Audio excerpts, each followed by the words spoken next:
میخوام اینو تصور کنی. اگه هر انتخابی که امروز میکنی دنیای مهربانتر و بامعناتر بسازه، چی میشه؟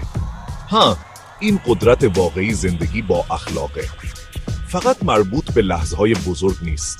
مربوط به تصمیم‌های کوچیک روزمره است که به مرور زمان روی هم جمع میشن. به صداقت فکر کن.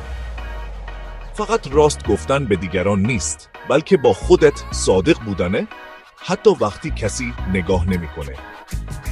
وقتی من صداقت رو انتخاب میکنم، اعتماد میسازم و با اعتماد هر رابطه‌ای تو زندگی من قوی‌تر میشه. خانواده، دوستان، حتی غریبه ها. اما اخلاق فقط مربوط به حرفهایی که میزنی نیست. مربوط به نحوه عمل توه.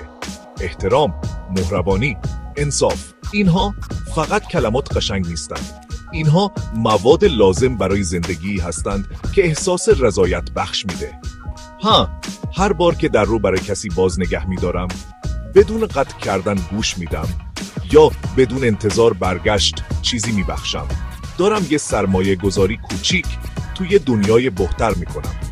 زندگی با اخلاق به این معنی نیست که هرگز اشتباه نمیکنم. اشتباه خواهم کرد. اما وقتی اشتباه میکنم، مسئولیت پذیری و درس گرفتن از اون، این چیزیه که واقعا مهمه. این درباره پیشرفته، نه کمال. پس اگه داری فکر میکنی چطور زندگی بهتری داشته باشی، با ارزش‌هات شروع کن. از خودت بپرس، من میخوام چه جور آدمی باشم؟ میخوام از چی دفاع کنم؟ حتی وقتی کسی نگاه نمیکنه. چون در نهایت این اخلاق ماست که وقتی مسیر سخت میشه ما رو هدایت میکنه. اونها به ما کمک میکنن با اطمینان تصمیم بگیریم و با آرامش بیشتری زندگی کنیم.